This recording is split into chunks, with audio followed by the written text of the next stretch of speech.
Hello friends, welcome to civil basics. நாம் இந்த வீடியோவில் ஒரு 450 ஸ்கொயர் ஃபீட்டில் வீடு கட்டுறதுக்கு வந்து என்னென்ன மெட்டீரியல் வாங்கணும், ஒவ்வொரு மெட்டீரியலுக்கு வந்து எவ்வளோ வந்து இண்டிவிஜுவலாக செலவாகும், டோட்டலாக வந்து பில்டிங் முடிக்கிறதுக்கு அப்ராக்சிமேட்டாக எவ்வளோ செலவாகும் அப்படிங்கிறத பார்க்கலாம். ஸோ வாங்க வீடியோக்குள்ளே போகலாம். ஸோ ஃபஸ்ட் நாம் பார்க்கக்கூடிய பார்த்தீங்கன்னா வந்து சிமெண்ட்டை பற்றி பார்த்துடலாம். சிமெண்ட்டை பொறுத்த வரைக்கும் நம்ம வந்து 1.5 ஜல்லி அதாவது பிசிசி போடுறதுக்கு, அதுக்கு பிறகு காங்கிரீட் ஒர்க்கில், பிரிக் ஒர்க்கில், பிளாஸ்டரிங் இந்த மாதிரி எல்லா ஒர்க்லையும் வந்து நம்ம சிமெண்ட் யூஸ் பண்ணுவோம். சிமெண்ட் ரெக்யர்மெண்ட் பார்த்திங்கன்னா அப்ராக்சிமேட்டாக நம்மளுக்கு 450 ஸ்கொயர் ஃபீட்டுக்கு ஒரு 150 பேக் தேவைப்படும். ஸோ டோட்டலாக பார்த்திங்கன்னா ஒரு 72,000 மட்டும் சிமெண்ட்டுக்கு மட்டும் செலவாயிரும். ஸோ நெக்ஸ்ட் நம்ம பார்க்கக்கூடிய பார்த்திங்கன்னா வந்து ஸ்டீலோடைய ரெக்யர்மெண்ட். ஸ்டீலை பொறுத்த வரைக்கும் நம்ம வந்து ஃபுட்டிங் காங்கிரீட்டில், அதுக்கு மேலே வந்து டை பீம் போடுவோம். அடுத்து காலம் ரைஸ் பண்ணுறது, பெல்ட் பீமில், சில் லெவலில், லெண்டலில், பீமில், ரூஃப்க்கு, அதுக்கு சன்சைடு இந்த மாதிரி இடங்களில் நம்ம வந்து ஸ்டீலை வந்து மேக்ஸிமம் யூஸ் பண்ணுவோம். அப்ராக்சிமேட்டாக நம்மளுக்கு வந்து ஒரு 450 ஸ்கொயர் ஃபீட்டுக்கு வந்து ஒரு 2250 கேஜி, அதாவது வந்து ஒரு 2.25 டன் தேவைப்படும்.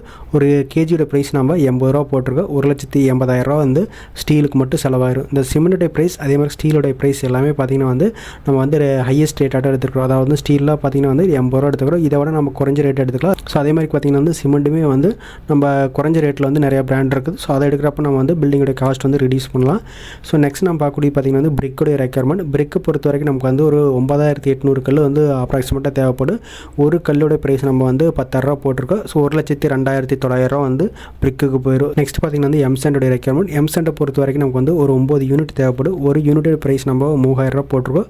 ஸோ 27,000 ரூபா வந்து எம்சாண்டுக்கு மட்டும் செலவாயிரும். ஸோ நெக்ஸ்ட் நம்ம இப்போ தேவைப்படுது பார்த்திங்கன்னா வந்து பீசாண்டு. பீசாண்டை பொறுத்த வரைக்கும் நம்ம வந்து பூச்சி வேலைக்கு மட்டும் யூஸ் பண்ண போகிறோம். ஸோ இதுக்கு பார்த்திங்கன்னா ஒரு 3.5 யூனிட் தேவைப்படும்.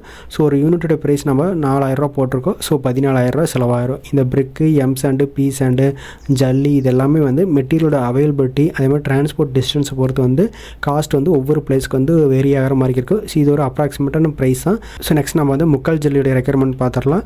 ஸோ இது பார்த்திங்கன்னா வந்து ஒரு 7 யூனிட் தேவைப்படும். ஒரு 2,500 வந்து ஒரு யூனிட் போட்டிருக்கோம். ஸோ 16,875 ரூபா வந்து முக்கால் ஜல்லிக்கு மட்டும் செலவாயிரும். ஸோ நெக்ஸ்ட் பார்த்திங்கன்னா வந்து 1.5 ஜல்லி. இது வந்து பிசிசி ஒர்க், அதாவது கீழே வந்து தளம் போடுறதுக்கு இந்த மாதிரி ஒர்க்கு மட்டும்தான் யூஸ் பண்ண போகிறோம். இதுக்கு வந்து ஒரு அப்ராக்சிமேட்டாக ஒரு 2 யூனிட் தேவைப்படும். ஒரு யூனிட்டோட ப்ரைஸ் நம்ம 2,000 ரூபா போட்டிருக்கோம். ஸோ 4,000 ரூபா வந்து 1.5 ஜல்லி செலவாயிரும். ஸோ நெக்ஸ்ட் பார்த்திங்கன்னா வந்து கிரேவலோடைய ரெக்யர்மெண்ட். கிரேவலை பொறுத்த வரைக்கும் நமக்கு வந்து ஒரு 12 யூனிட் தேவைப்படும். ஒரு யூனிட்டோட ப்ரைஸ் நம்ம 2,000 ரூபா போட்டிருக்கோம். ஸோ 24,000 ரூபா செலவாயிரும். நெக்ஸ்ட் நான் பார்க்கக்கூடிய பார்த்திங்கன்னா வந்து டைல்ஸோடைய ரெக்யர்மெண்ட். டைல்ஸை பொறுத்த வரைக்கும் நம்ம வந்து ஃப்ளோரிங் டைல்ஸில் ஒரு 450 ஸ்கொயர் ஃபீட் வந்து தேவைப்படும். ஒரு ஸ்கொயர் ஃபீட்டோட ப்ரைஸ் வந்து அப்ராக்சிமேட்டாக ஒரு 55 ரூபா போட்டிருக்கோம். ஸோ 24,750 ரூபா வந்து செலவாயிரும். ஸோ அடுத்து பார்த்திங்கன்னா வந்து வால் டைல்ஸு.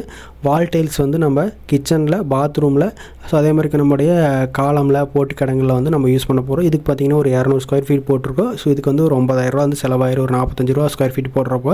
ஸோ நெக்ஸ்ட் பார்த்திங்கன்னா எக்ஸ்ட்ரா ஒரு 100 ஸ்கொயர் ஃபீட் போட்டிருக்கோம்.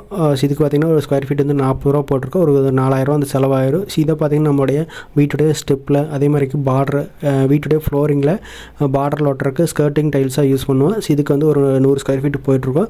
ஸோ அப்ராக்சிமேட்டாக பார்த்திங்கன்னா வந்து டைல்ஸுக்கு மட்டும் ஒரு 37,750 ரூபா வந்து செலவாயிரும். இந்த ஃப்ளோரிங் டைல்ஸு, வால் டைல்ஸு, எக்ஸ்ட்ரா டைல்ஸ் இது எல்லாமே பார்த்திங்கன்னா வந்து நம்ம எந்த அளவுக்கு வந்து அந்த டைல்ஸ் வந்து யூட்டிலைஸ் பண்ண போகிறோம், ஸோ அதே மாதிரி பார்த்திங்கன்னா வந்து என்ன ப்ரைஸில் வந்து நம்ம செலக்ட் பண்ண போகிறோம், என்ன பிராண்டில் எடுக்க போகிறோம், அதை பொறுத்து வந்து இந்த அமௌண்ட் வந்து சேஞ்ச் ஆகிற மாதிரி இருக்கும்.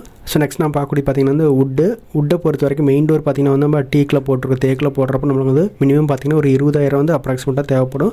ஸோ அடுத்து மெயின் விண்டோமே தேக்கில் போடுறப்போ நம்மளுக்கு வந்து ஒரு 6,000 ரூபா போட்டிருக்கோம். ஸோ அடுத்து பார்த்திங்கன்னா ரூம் டோர் வந்து ஒரு 8,000 ரூபா வந்து ஒரு டோர் இருக்கிற மாதிரி நம்ம வந்து அசியூம் பண்ணிக்கிறோம். ஸோ அதனால் வந்து 8,000 ரூபா போட்டிருக்கோம். நமக்கு வந்து ரூம் டோருமே வந்து ஒரு 2,500, 3,000 இந்த ரேஞ்சில்தான் வந்து ரெடிமேட் டோர்லாம் இருக்குது. ஸோ அது மாதிரி போடுறப்ப நமக்கு வந்து இந்த காஸ்ட்யூமே இந்த ரிடியூஸ் பண்ணலாம். ஸோ அல்லது நம்ம யூபிவிசி இந்த மாதிரிக்கெல்லாம் விண்டோலாம் போகிறோம் அப்படிங்கிறப்ப நம்ம டோட்டல் பில்டிங் காஸ்ட்யூம் வந்து ரிடியூஸ் பண்ணலாம். ஸோ நெக்ஸ்ட்டு வந்து டாய்லெட்டுடைய டோர் பார்த்திங்கன்னா வந்து ஒரு 6,000 ரூபா போட்டிருக்கோம். ஸோ இதுவுமே பார்த்திங்கன்னா நமக்கு வந்து ஒரு 2,000, 2,500 இந்த ரேஞ்சிலேருந்து ஸ்டார்ட் ஆகுது. நம்ம ஒரு 6,000 ரூபா போட்டிருக்கோம். ஸோ நெக்ஸ்ட் பார்த்திங்கன்னா வந்து விண்டோ பொறுத்த வரைக்கும் நமக்கு வந்து ஒரு 6 விண்டோ தேவைப்படும். அதாவது பார்த்திங்கன்னா வந்து நம்முடைய பெட்ரூமில் 2, ஹாலில் 2, கிச்சன் ஏரியாவில் 2. ஸோ கிட்டத்தட்ட 6 விண்டோ தேவைப்படும். மெயின் விண்டோ தவிர 6 விண்டோ தேவைப்படும். ஸோ டோட்டலாக ஒரு விண்டோட ப்ரைஸ் நம்ம 5,000 ரூபா போட்டிருக்கோம் மகாகனியில் போடுறப்போ. ஸோ 30,000 ரூபா வந்து செலவாயிரும்.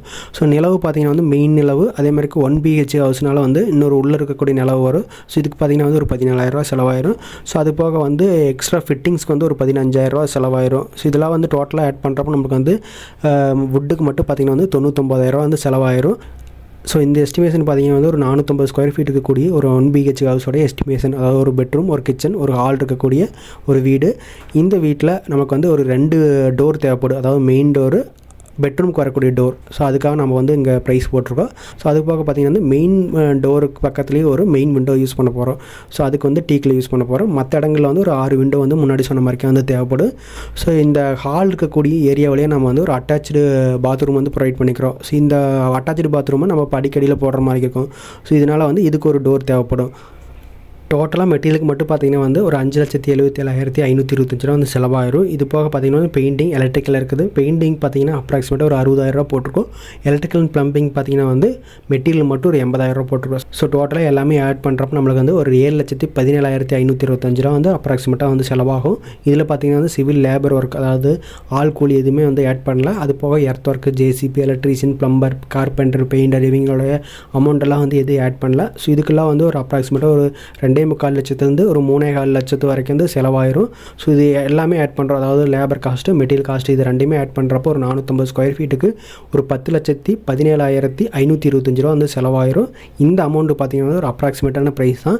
இந்த இதில் நம்ம என்னென்ன மெட்டீரியல் யூஸ் பண்ண போகிறோம், என்னென்ன பிராண்ட் யூஸ் பண்ண போகிறோம், ஃபார் எக்ஸாம்பிளுக்கு என்ன சிமெண்ட் யூஸ் பண்ண போகிறோம், என்ன ஸ்டீல் பிராண்ட் யூஸ் பண்ண போகிறோம், அதோடைய காஸ்ட் என்ன, ஸோ பிரிக்குடைய அவைலபிலிட்டி, என்னென்ன டைப் ஆஃப் பிரிக் யூஸ் பண்ணுறோம், நார்மல் சேம்பர் பிரிக் யூஸ் பண்ணுறோமா, இல்லை ஒயர் கட் பிரிக் யூஸ் பண்ணுறோமா, ஃப்ளையாஸ் பிரிக் யூஸ் பண்ணுறோமா, ஸோ பெயிண்ட் எந்த மாதிரியான பெயிண்ட் யூஸ் பண்ணுறோம், பட்டி எந்த மாதிரியான பட்டி யூஸ் பண்ணுறோம், அதே மாதிரி எலக்ட்ரிக்கல் ப்ளம்பிங் ஐட்டமெல்லாம் வந்து என்ன பிராண்ட் யூஸ் பண்ண போகிறோம், ஸோ அதே மாதிரிக்கு என்ன லேபர் வந்து அந்த ஏரியாவில் வந்து காஸ்ட் போயிட்டுருக்குது, ஸோ ஸ்கொயர் ஃபீட்டுக்கு வந்து அந்த லேபர் காஸ்ட் வந்து அந்த ஏரியாவில் வந்து எவ்வளோ வந்து வாங்கிட்டு இருக்காங்க. ஸோ இது எல்லாமே பொறுத்து பார்த்திங்கன்னா வந்து இந்த அமௌண்ட் வந்து நம்ம ரிடியூஸ் பண்ணலாம், ஜாஸ்தி ஆகக்கூடிய வாய்ப்பு இருக்குது. ஸோ இது ஒரு அப்ராக்சிமேட்டான ப்ரைஸ் தான். இந்த அமௌண்ட்டில் வந்து நம்ம ஒரு 2 லட்சம் 1.5 லட்சம் வரைக்கும் நம்ம ரிடியூஸ் பண்ணக்கூடிய வாய்ப்புகளுமே இருக்குது. ஸோ கண்டிப்பாக இந்த வீடியோ ரொம்ப யூஸ்ஃபுல்லாக இருக்குன்னு நினைக்கிறேன். இந்த மாதிரி சிவில் சம்மந்தமான வீடியோக்களை தொடர்ந்து பார்க்க நம்ம சேனல் இணைந்திருங்கள். தேங்க்யூ.